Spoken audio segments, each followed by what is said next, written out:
राम राम, सत श्री अकाल, राधे राधे। पहलगाम अटैक हुआ,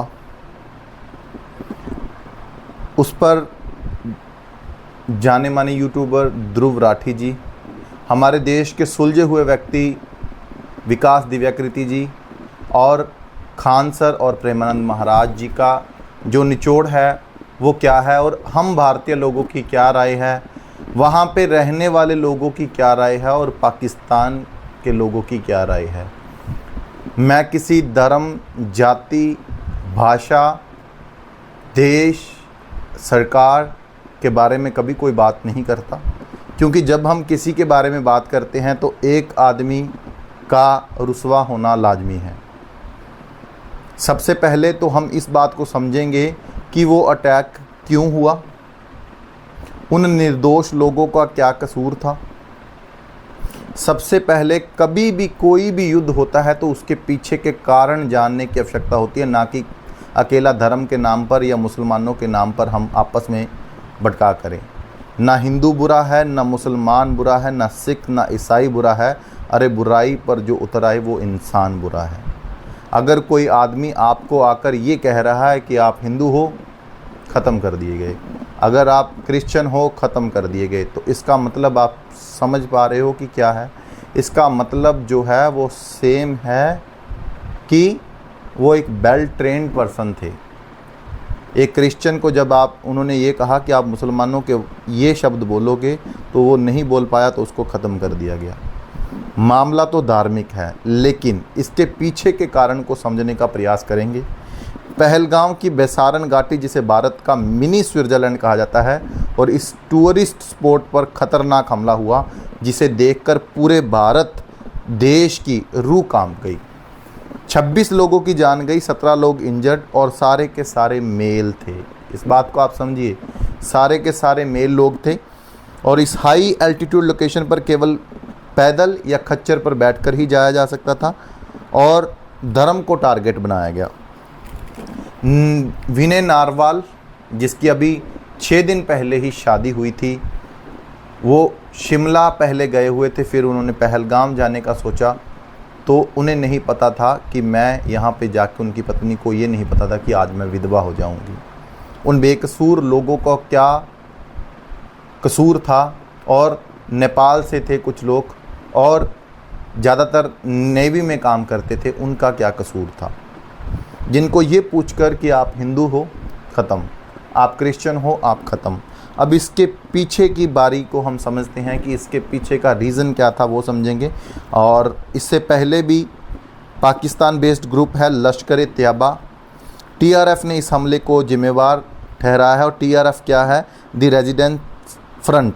जनवरी 2023 में आतंकवादी का एक संगठन था, शेख शहजाद आतंकवादी इसको घोषित किया गया था। और लश्कर-ए-तैयबा का सैफुल्लाह कैसुरी, 3 पाकिस्तानी थे इसमें। और इससे पहले जून 2019 में जो पुलवामा अटैक हुआ था, वो भी बहुत सोच समझ के प्लानिंग के साथ किया गया। इससे पहले भी बहुत आतंकी हमले हुए, नवंबर 2016 में, 17 में, फेब 2019 में, मार्च 2019 में, जून 2019 में, 2023 में, 2024 में और अब ये 2025 का अटैक हुआ। कोई क्वेश्चन नहीं पूछता है कहाँ सेफ़ है। और 26/11 के बाद कई लोगों ने इस्तीफ़ा दिया था। महाराष्ट्र के थे विलान राव देशमुख जी ने इस्तीफ़ा दिया। अब इस्तीफ़ा देने से कुछ नहीं होता वैसे, लेकिन एक हमारे मन को जब ठेस पहुंचती है तब हम बात करते हैं, ठीक है। और अभी अब सरकारों की अगर हम बात करें तो इस सरकार में 50,338 आर्मी है और 1 लाख के लोगों की अभी कमी है। जब इनसे पूछा गया कि आर्मी इतनी सिक्योर क्यों नहीं है, क्यों कम है, तो कोविड-19 में जब 2020 में हुआ था तो ये थी बात। और विनय नारवाल की बहन रोई हुई कहती है कि 1.5 घंटे तक मेरा पति था, वो जिंदा था, लेकिन कोई भी आर्मी वाला वहाँ पे क्यों नहीं पहुँचा। ये बहुत अच्छा प्रश्न है और पूछना बनता है। आम इंसान क्यों मारा जाता है? हालांकि मुकेश अंबानी जी के पास कितनी बड़ी सिक्योरिटी है, बड़े बड़े फिल्मी सितारों के पास जेड सिक्योरिटी प्लस होती है, लेकिन आम आदमी सिक्योर क्यों नहीं है? आज हमारी बहन अगर रास्ते में 12 बजे कहीं जा रही होती है तो वो सेफ़ क्यों नहीं है?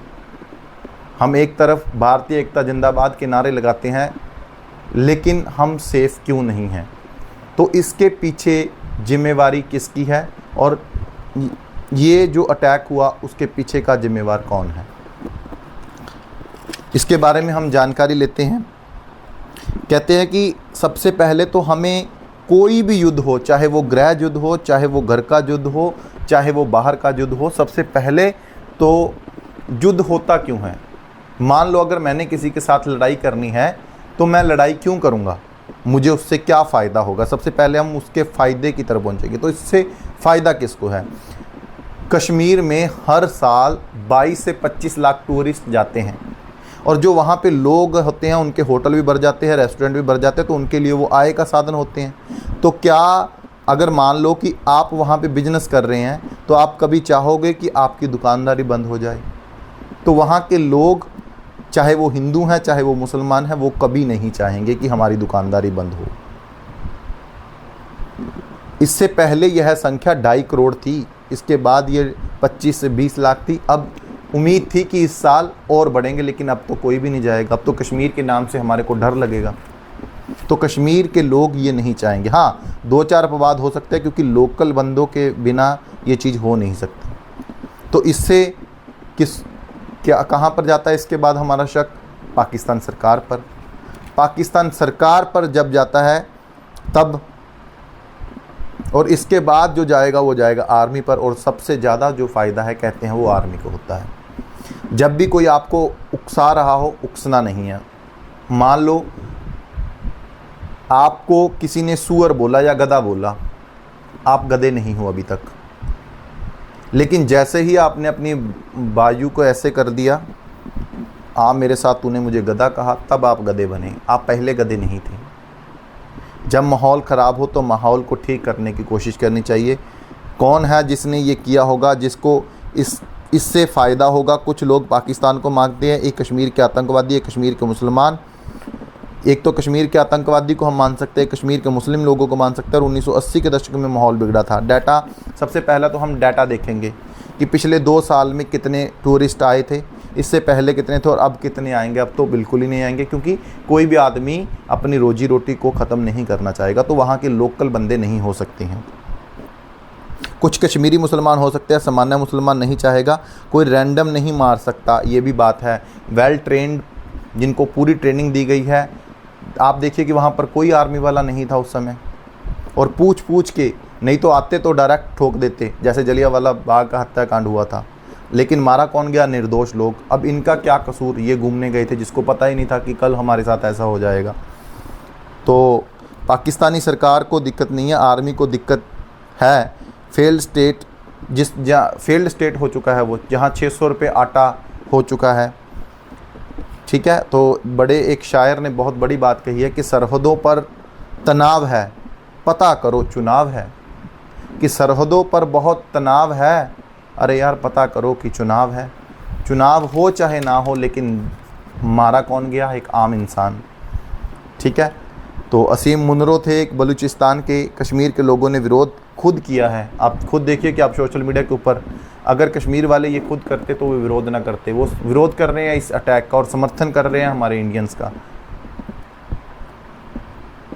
तो अब प्रश्न ये बनता है कि क्या कश्मीर को ख़त्म करना चाहिए?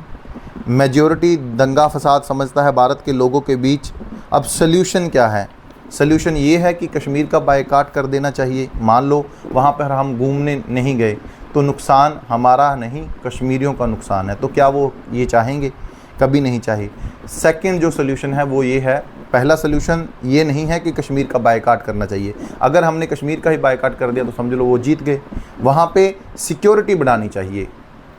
सबसे बड़ा सल्यूशन ये है कि सिक्योरिटी बढ़ानी चाहिए। दुश्मनी अपने परिवार से नहीं है।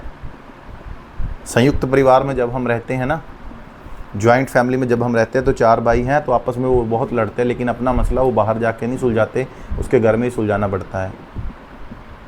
तो सबसे बड़ी बात ये होती है कि आर्थिक तौर पर किसी आदमी को तोड़ दो। जब हम आर्थिकता, इकोनॉमी पे बात करेंगे तो वो जब टूट जाएंगे तो वो ऑटोमेटिकली सेट हो जाएंगे।